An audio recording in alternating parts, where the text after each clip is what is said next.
Friends, hello. मैं हूं अवधेंद्र। Friends, मैं आपको बात कर रहा हूं कि बांग्लादेश का जो अभी सेटअप है, interim setup in Bangladesh, mister Mohammad Yunus will travel to Beijing. वो चाइना जा रहा है on a diplomatic goodwill. Okay, this month, इसी महीने के अंदर,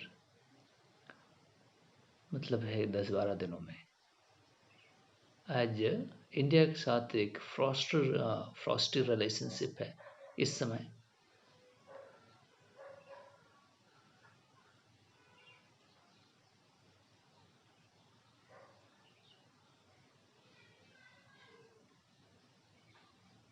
इस पर his caretaker administration to court new friends. हम इस पर बात करेंगे। Yunus is slated to meet mister Xi Jinping during the March 26 to 29 visit, 26, 27, 28, 29, 4-day visit. You see that 4-day visit by a tiny nation to a supreme power of Asia, China. देखो, बात ऐसा है कि जो जैसा है ना, ठीक है, उसको प्रैक्टिकल एग्जामिनेशन करना चाहिए और फैक्ट को मानना चाहिए। चाइना जो है वो पावर है तो है, आप किसी मुगालते में ना रहें, ये बात आप मान लीजिए। एशिया के अंदर चाइना का कोई कंपैरिजन नहीं है, इंडिया भी नहीं है। पैदा चाहे जितना बच्चे आप कर लीजिए, चाइना के साथ आपका कोई कंपटीशन नहीं है। एशिया के अंदर तो कोई नहीं कर सकता, इवन यूरोप कंपटीशन नहीं कर सकता, अमेरिका के साथ ही उसका डायरेक्ट कंपटीशन है। Even some degree democratic society है अमेरिका की, तो सोसाइटी में भी बहुत ज़्यादा स्ट्रेंथ नहीं है। नहीं, अमेरिका को मैंने देखा है कि बहुत ज़्यादा लिटरेट लोग नहीं हैं। नहीं, बहुत केओस है उसके अंदर। एक फेंटेनल ड्रग्स को रोकने के लिए कितना कुछ नहीं हो गया वहाँ पे। सोसाइटी जो है वो बहुत अच्छी नहीं है, अमेरिकन सोसाइटी नहीं। वायलेंस, केओस, दिस दैट पूरा अगर देखेंगे तो एक सिस्टम है। लेकिन मुझे चाइनीज सोसाइटी इम्प्रेस करती है। नहीं, वो अपने इंटरेस्ट को प्रॉपर प्रोटेक्ट करते हैं, और वो अच्छी चीज़ है कि वो जानते भी हैं कि हमारा इंटरेस्ट क्या है। काफ़ी कंट्री में तो ऐसे लोग हैं जो अपना इंटरेस्ट नहीं समझते कि हमारा इंटरेस्ट क्या है। ये और दुर्भाग्यपूर्ण है, जैसे भारत नहीं समझ पाता हमारा इंटरेस्ट क्या है। और इस तरह कई नेशन ऐसे हैं जो लीडरशिप है, जो यही नहीं समझ पाते कि उनका इंटरेस्ट क्या है। ये दुर्भाग्यपूर्ण और है। लेकिन अब ये जो डेवलपमेंट है, he will also receive an honorary doctorate from packing universities, top class university है चाइना की। वहाँ से उनको ऑनररी डिग्री भी डॉक्टरेट की मिलेगी, क्योंकि वो नोबेल प्राइज़ विनर भी हैं। And meet several Chinese firms to explore investment opportunity भी वो एक्सप्लोर करेंगे। अब मेरा ये एनालिसिस कहता है कि इंडिया के साथ एक बिलो नॉर्मल रिलेशन रखेंगे, क्योंकि कंप्लीटली बिगाड़ना बांग्लादेश अफोर्ड नहीं कर पाएगा। इंडिया के साथ रिलेशनशिप कंप्लीटली, लेकिन बिलो नॉर्मल होगा। बहुत वार्म रिलेशनशिप तो पॉसिबल ही नहीं है, इमेजिन भी नहीं किया जा सकता।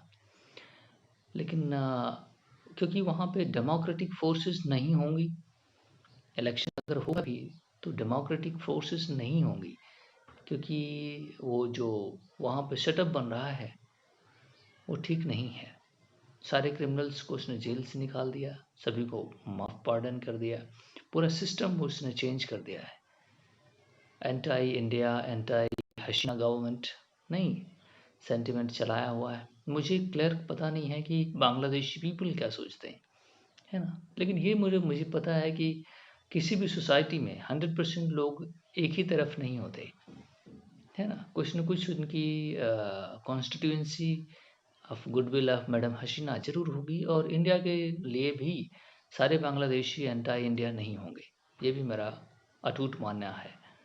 हाँ, ये बात ज़रूर है कि अगर वहाँ डेमोक्रेटिक इलेक्शन हुए और डेमोक्रेटिक फोर्सेस पार्टीज़ को पार्टिसिपेट करने का मौका मिला, तो इक्वेशन कुछ और बनेगी। क्योंकि नहीं मिलेगा, क्योंकि वहाँ पे डेमोक्रेटिक चीज़ें नहीं होंगी, ये बात तय है। तो कोई ये इमेजिन करना भी ठीक नहीं होगा कि इंडिया के साथ रिलेशनशिप एबव नॉर्मल होगा, ये बात नहीं हो सकेगी। और मुझे लगता है कि जब तक ये 2 3 4 इलेक्शन होगा तो कोई एक पार्टी जो डेमोक्रेटिक होगी वो आएगी। 1 2 इलेक्शन में डेमोक्रेटिक पार्टी नहीं आएगी, क्योंकि अभी तो आर्मी उनमें इंटरफेयर करेगी, फिर सेटल करेगी किसी और को नहीं। आर्मी भी चेक करेगी कौन बेहतरीन लीडर है। जिस तरह पाकिस्तान में सेट नहीं हो पा रहा है बेहतरीन लीडर आर्मी के लिए कौन है है ना। कभी इमरान खान को टेस्ट किया जाता है, तो कभी इनको कब किया जाता है, कभी उनको किया जाता है। तो बेस्ट कैंडिडेट कौन है जो इंटरेस्ट सर्व कर सके, उसे प्लेस किया जाएगा। तो ये देखना बाकी रह गया है कि क्या होगा। लेकिन बात मैं कैसे कह सकता हूँ कि चीज़ें ठीक नहीं हैं और ना होंगी, कम से कम 15 से 20 साल, है ना। और इस 15 से 20 साल जो है बड़ा टारगेट भी है। इंडो पैसिफिक का विजन भारत देख रहा है, और चाइना को यहाँ पे ना इन्फिल्ट्रेट करने की ख्वाहिश भी भारत रखता है और कोशिश भी कर रहा है। लेकिन इस तरह से जो सॉफ्ट पॉइंट्स मिल जाएंगे चाइना को, तो चाइना उनको वैल्यू देगा, इसीलिए उसको डिग्री दे रहा है और 4 दिनों के लिए बुला रहा है ना, स्टेट विजिट पर। मालदीव को उसने 3 4 दिन बुलाया, अपने पास बैठाया, 20 से ज़्यादा MOU साइन किए, बोला तुम्हें ड्यूटी फ्री हम एक्सेस देंगे, आप मछलियाँ बेचिए हमारे यहाँ आकर के, है ना। ये सारी चीज़ें उसने की हैं, इंटाइस करने की कोशिश करता है, फिर उसमें पॉलिटिकल नहीं अंदर आने की कोशिश करेगा। डिफेंस के लिए बांग्लादेश 70% से ज़्यादा डिपेंड करता है चाइना पर। तो चाइना, पाकिस्तान और बांग्लादेश, ये तीनों जो हैं, और सम डिग्री मालदीव में सॉफ्ट कॉर्नर पाया जाता है उसके दिलों में भी, नहीं चाइना के प्रति।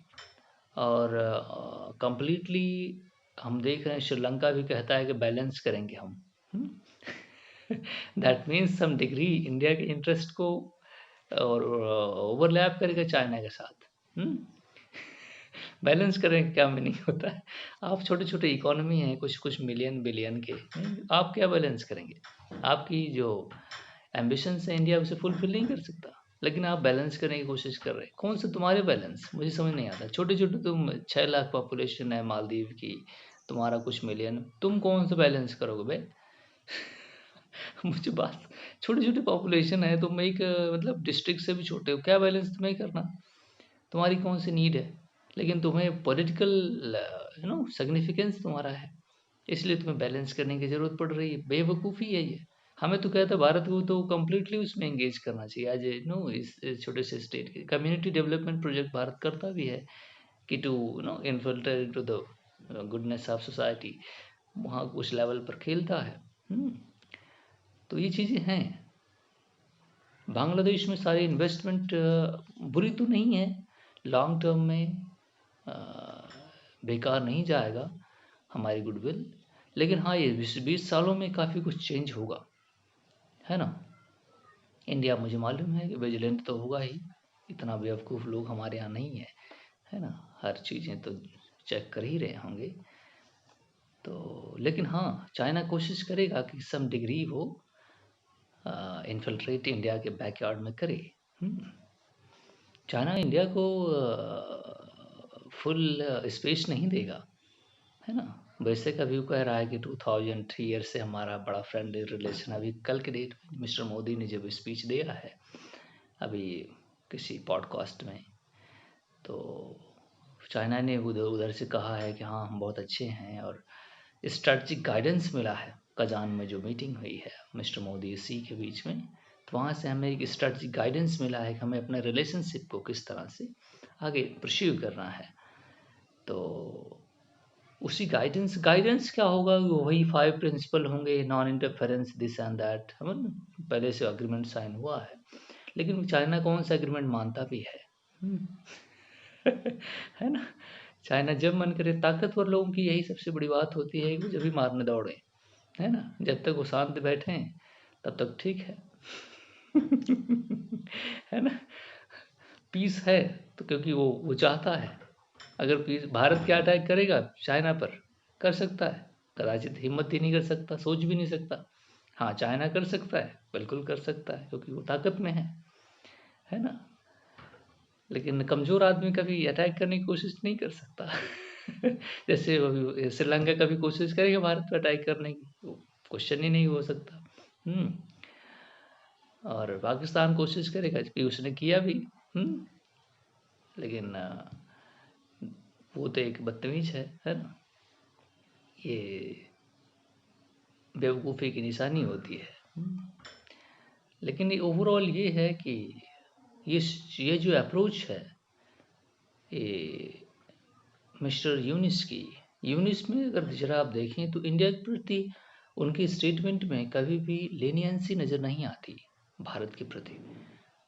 तो वो कहता भी है कि बहुत मुश्किल होगी भारत के साथ एंगेजमेंट रखने में। जब हसीना गवर्नमेंट थी, गिरने वाली थी, तो वो एक इंटरव्यू दिया था, शायद लंदन से या कहीं और से, मैंने इसको पढ़ा था, तो उसमें वो लेनियंसी वर्ड में नज़र नहीं आती, है ना? उसने कहा था कि हम भारत को माफ़ नहीं करेंगे, वो हमारे डेमोक्रेटिक फैब्रिक को दिस एंड डिस्टर्ब कर रहा है, क्योंकि हसीना के क्या अब टॉपल हुई है तो भारत को कहाँ माफ़ करेगा वो, क्योंकि वो तो मानता है कि भारत उसमें अपराधी है। हम्म, भारत तो कल्प्रिट है। हसीना को उसने भारत के सपोर्ट से, और भारत ने भी इलेक्शन चाहे जैसा था नहीं, हमारे प्रधानमंत्री साहब ने हसीना साहिबा का बिना कुछ किए उस 8 महीने पीरियड में 4-5 बार मुलाकात हो गई। G20 मीटिंग में भी उन्होंने बुलाया, फिर आगे बुलाया, फिर आगे बुलाया। जब वो इलेक्शन होके आई है तो उसको 2 बार उन्होंने बुलाया। नहीं, इससे पता चलता है कि बहुत क्लोज एंगेजमेंट है, और बहुत पर्सनल लेवल पर क्लोजनेस नज़र आती है। और जिससे एनॉय हुआ और चीज़ें गड़बड़ होती चली गई। भारत को तो एटलीस्ट ये बात दिल से न सही लेकिन कहना तो चाहिए था, है ना? कि आप बाकी पार्टीज़ को भी इलेक्शन में शामिल करें, है ना? लेकिन भारत चुप था हर बात पे। कम से कम कहना तो चाहिए था कि भाई अपोजिशन भी उसमें ले आइए आप, है ना? दिल से न सही लेकिन मीडिया में पब्लिक ओपिनियन बनाने के लिए भारत कह देता, तभी कुछ बात बन जाती। इनके दिलों पर जो मलहम है, मरहम क्या बोलते हैं उसको, जो भी है ना? कुछ वुंड्स जो है उनके, उसको हीलिंग मिल जाती, मरहम मिल जाता, है ना? तो लेकिन अब ऐसे नहीं हुआ। शायद स्ट्रेटजिक कैलकुलेशन मिस्टेक हुई। भारत बहुत ज़्यादा मोहब्बत करता था शेख हसीना से, और कभी इमेजिन नहीं किया होगा कि ये चीज़ें होंगी। अब बिम्स्टेक का जो फ्यूचर है वो भी क्वेश्चन हो गया, है ना? बिलो बिलो नॉर्मल रिलेशन रखेगा, कंप्लीटली डिसंगेज तो एफर्ट ने बांग्लादेश नहीं करता है। तो ये भी बात है अब, क्योंकि अब यूनाइटेड स्टेट भी एक ही क्वेश्चन में आता है ना? वो जो अभी उनका सिक्योरिटी का जो लेडी है, वो NSA का एक काइंड ऑफ लेडी है ना? या इंटेलिजेंस की लेडी है। वो अभी इंडिया आई है, प्राइम मिनिस्टर से मिली, बाकी सारे लोगों से मिली है। उसने भी स्टेटमेंट दिया है कि तुलसी गैबर्ट सा नाम है ना? उसने स्टेटमेंट दिया है कुछ बांग्लादेश के बारे में कि माइनॉरिटीज़ का रिस्पेक्ट करे, ये वो करे नहीं। तो उससे बांग्लादेश को पता चलता है कि, और मिस्टर ट्रंप भी इलेक्शन के दौरान ही उन्होंने कहा था कि situation in minorities Bangladesh is not good, they have to take they can take care of. तो बांग्लादेश यूएस से तो इस समय बहुत उम्मीद बांग्लादेश नहीं करता, है ना। और असिस्टेंस भी जो भेजता था कुछ $1 बिलियन $1 मिलियन वो भी बंद कर दिया है ना। और दिस दैट सब कुछ बंद कर दिया है, तो कोई उम्मीद तो नहीं है। इसलिए चाहे पहली विजिट ये शायद इम्पोर्टेंट विजिट जो है यूनिस चाइना की कर रहा है, क्योंकि उसको कुछ गुडविल, पॉलिटिकल बैकिंग और इकोनॉमिक इन्वेस्टमेंट या असिस्टेंस ग्रांट्स कुछ मिल जाएगा, और चाइना को एक सॉफ्ट कॉर्नर मिल जाए। चाइना के लिए कुछ बिलियन विलियन कोई वैल्यू नहीं रखता, लेकिन चाइना अननेसेसरी इन्वेस्टमेंट कहीं करता नहीं, है ना। ग्रांट फ्रांट कुछ ऐसे वैसे पैसा नहीं फेंकता, वो बहुत कैलकुलेटिव है, बहुत डिसिप्लिन लोग हैं वो। तो ये बात है, चाइना में वो गुडविल सर्च करने जा रहा है, ठीक है। ये छोटे मोटे बिजनेस होते हैं, इनको एक जरूरत पड़े ताकतवर लोगों का, इनको पता है कि कभी सिंक करने की कोशिश इनकी हो सकती है ना, कभी डूब जाएंगे। जैसे श्रीलंका का भारत नहीं बचाता तो श्रीलंका तो शायद सिविल वॉर में चला जाता। अब तक वो स्टोन एज घुस जाता, सब खत्म हो जाता। और ये मालदीव जो है इसको भी बन जाए, तो इन स्टेट्स को छोटी छोटी इकोनॉमी कैपेसिटी नहीं होती, और क्योंकि ये डेट हमेशा लिए रहते हैं, है ना। मॉडर्न इंफ्रास्ट्रक्चर में देश वो हमेशा लोन में रहते हैं, तो इनको एक पावरफुल स्टेट की जरूरत होती है, बांग्लादेश होगी, तो चाइना उसमें इन्वेस्टमेंट हैवीली करेगा, क्योंकि उसमें उसका अपना स्टेक आ जाएगा। और इंडिया की दुश्मनी में भी बांग्लादेश इतना आगे जा सकता है कि वो अपने पैर पे कुल्हाड़ी मार सकता है इस समय है ना, मुझे मालूम है, क्योंकि सिचुएशन ऐसी बन रही है कि इंडिया के साथ दुश्मनी में इतना कुछ आगे हो जा सकता है कि वो अपने पैरों पे कुल्हाड़ी मार सकता है, जिस तरह पाकिस्तान ने मार लिया।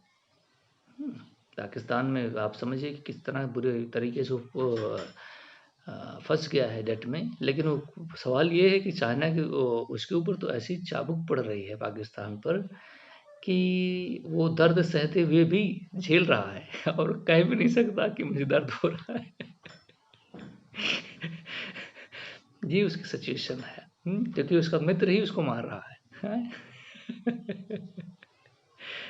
जिसके साथ वो हिमालय से ऊपर और समुंदर से गहरी दोस्ती का वादा करता है, उसकी ही डेट के नीचे वो दबा हुआ है। और इतना बुरी तरह से चाइना ने उसको फंसाया हुआ है कि वो कभी बाहर, और अगर ये स्टूपिड नहीं होते, पाकिस्तानी बेवकूफ़ नहीं होते, तो इनको रात को चैन और दिन को नींद नहीं आनी चाहिए।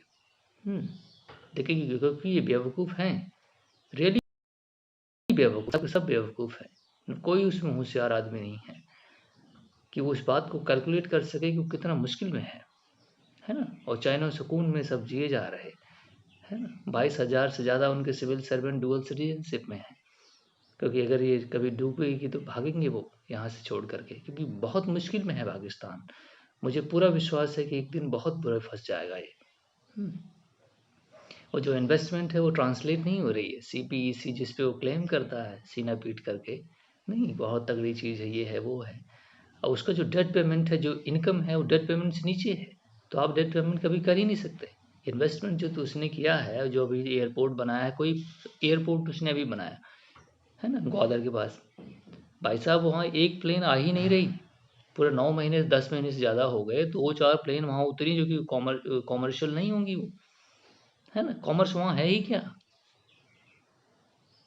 नहीं, वहाँ पे कोई आना नहीं है, जाना नहीं है। 90,000 उस सिटीज की टोटल पॉपुलेशन है, 1 लाख से 1.5 लाख से ज़्यादा ऊपर उसमें कैपेसिटी है उस एयरपोर्ट की हैंडल करने की। वो किसके लिए बनाए जा रहे हैं, नहीं। और जब ऐसे नॉन वायबल आप प्रोजेक्ट करेंगे, इन्वेस्टमेंट करोगे, पैसा वापस आएगा नहीं, तो आप डेट में फंसे हुए हो, डेट का रीपेमेंट नहीं होगा तो फेल नहीं होगे, स्टेट पर बर्डन नहीं आएगा, नहीं। तो उससे आप फंसोगे फिर बीच में जा करने के लिए कुछ $1 मिलियन पॉलिटिकल वो दे सकता है। पॉलिटिकल इक्वेशन को सॉल्व करने के लिए चाइना कुछ पैसे देख सकता है ना, और बड़ा है। तो ये सारी चीज़ें हैं जो बुरी इक्वेशन को ड्रॉ कर रही हैं। लेकिन अनफॉर्चुनेटली क्योंकि स्टूपिड हैं लोग, बेवकूफ़, मुझे समझ नहीं आता रियली, मुझे पूरी तरह नज़र आता है कि बेवकूफ़ कोई इतना कैसे हो सकता है। मुझे कहीं और किसी स्टेट में बेवकूफ़ नहीं नज़र आते, लेकिन पाकिस्तान में नज़र आते हैं, है ना। श्रीलंका में, ये बांग्लादेश में भी बेवकूफ़ नहीं नज़र आते। कम से कम वो अपना इंटरेस्ट उनको नज़र आता है कि भारत अपराधी है, गिल्टी है ना, इसने गलत हमारे साथ किया है। आइदर भारत ने किया या नहीं किया, वो एक अलग चीज़ है, लेकिन एटलीस्ट इसको सही गलत का पता चल रहा है। अब कोई रिलीजियस आँख में पट्टी बाँध करके नहीं घूम रहा हो, है ना, ऑब्जेक्टिव एनालिसिस कर रहा है, तो ये भी बात समझ में आती है। तो लेकिन यही तो ये बिल्कुल रिलीजियस पट्टियाँ बाँध रखी हैं, है ना। 2-2 एक नहीं 2-2 पट्टियाँ बाँध रखी हैं आँख में, बिल्कुल अंधा होके चल रहा है पाकिस्तान। तो ये है इसके साथ बुराई। अब देखने की बात है कि चीज़ें कहाँ जाएँगी, क्योंकि अगर कोई किसी भी स्टेट का भारत के चारों तरफ डिस्टर्बेंस होगा तो भारत पर इम्पैक्ट आएगा। भारत के किसी भी स्टेट में अगर डिस्टर्बेंस होती है, बांग्लादेश पे सॉरी श्रीलंका में मेल्ट डाउन हुआ, इकोनॉमिक मेल्ट डाउन हुआ, तो भारत पर इम्पैक्ट आया। जब वहाँ से लोग समुंदर तैर-तैर के वापस इंडिया आ रहे थे, है ना? हज़ारों नंबर में लोग यहाँ भारत आए, क्योंकि इकोनॉमिक सफरिंग सबसे बर्दाश्त नहीं हो सकती। समुंदर तैर के लोग वापस आ रहे थे, है ना? एक केओटिक सिचुएशन बनेगी। तो भारत को, इस रीजन को स्टेबल रखने के लिए भारत को तैयार रहना भी होगा। यहाँ पे क्या पॉलिटिकल डेवलपमेंट हो रहा है, रिस्पॉन्सिबिलिटी भारत की ज़्यादा है, लेकिन ये जो छोटे-मोटे स्टेट्स हैं ना, इनमें अकड़ भी बहुत ज़्यादा है ना? भारत को इसको रिस्पॉन्सिबली ट्रीट करना चाहिए। मुझे नहीं समझ में आता है कि भारत इसको क्यों सही से नहीं ट्रीट कर रहा है नेबरहुड में हमारे। जबकि नेबरहुड फर्स्ट पॉलिसी कहते तो हैं बड़े अच्छे ही है, लेकिन उनकी सेंसिटिविटी को हम शायद समझ नहीं पा रहे। शायद हम उनकी सेंसिटिविटी, मिस्टर जयशंकर पता नहीं किस तरह देखते हैं। नो डाउट ही जो स्मार्ट पर्सन, उनको क्रिटिसाइज नहीं किया जा सकता, है ना। लेकिन मेरी इंट्यूशन कहती है कि हम सही से ट्रीटमेंट नहीं कर रहे, है ना। राइटसनेस पर हमें होना चाहिए। हमें एक और प्रिंसिपल लेना चाहिए कि पीपल, जो आप पीपल टू पीपल लिंकेजेस तो है, लेकिन हमें राइटसनेस पर भी ध्यान देना है। What is right? अगर कोई लीडर गलत कर रहा है तो हमें उसको रोकने की कोशिश भी करनी चाहिए। यू आर डूइंग रॉन्ग, है ना, you have to correct it. ठीक है, तो ये भी एक अच्छी चीज़ है कि एटलीस्ट पब्लिक परसेप्शन राइटसनेस के साथ तो होगी, है ना। तो ये बात अगर हम करते ना, तो रादर देन कि किसी पर्टिकुलर लीडर को सपोर्ट करते, राइटसनेस एक चीज़ है और दूसरी चीज़ है सोसाइटी के साथ लिंकेज। अगर दो कंपोनेंट पे हम काम करें तो हमारे नेबरहुड खुशहाल होगा। हमने हमेशा से मिसट्रीट किया है लोगों के साथ, ना ही म्यांमार को सही से ट्रीट किया, है ना, ना ही बांग्लादेश को किया, ना ही मालदीव को किया, ना पाकिस्तान को सही से किया, ना ही अफगानिस्तान को किया हमने, है ना। हम सिचुएशन को सही से हैंडल नहीं कर पा रहे, क्योंकि राइटसनेस भी एक ज़रूरी चीज़ है कि हम राइट के साथ हो। अगर आपने ये चीज़ गलत की थी, केवल केवल आप ही इलेक्शन में लड़े, नहीं, मैडम हसीना ही लड़ी थी इलेक्शन में, बाकी कोई लड़ा ही नहीं, है ना। भारत पर कहना तो चाहिए था कि नहीं, ये ठीक नहीं है और हम इस तरह नहीं करने देंगे, है ना। आप इसको करेक्ट करें, ठीक, इलेक्शन को राइट पाथ पर ले आएँ, तो ये भी अच्छी चीज़ होती, रादर देन कि आपने एक पक्ष ले लिया। इस पीसफुल है ये, है ना। हम तो कॉमन सिटीजन हैं, तो क्रिटिसिज्म तो हमारा बनता है अपनी सरकार पर। तो हमें ये बात अगर नज़र आती तो शायद और अच्छा होता। मेरा भी इस तरह है, पता नहीं, हो सकता है मिस्टर जयशंकर खुद लोग तो हमारे यहाँ जो साउथ ब्लॉक में बैठते हैं, नहीं, वो काफ़ी होशियार लोग हैं, लेकिन मुझे ये नज़र इस तरह आता है। मे बी कि मैं बहुत ज़्यादा गलत हूँ, थोड़ा बहुत गलत होना एक चीज़ है, बहुत ज़्यादा ही पूरी तरह मैं गलत हो सकता हूँ, ये भी पॉसिबिलिटी है। तो थैंक यू वेरी मच।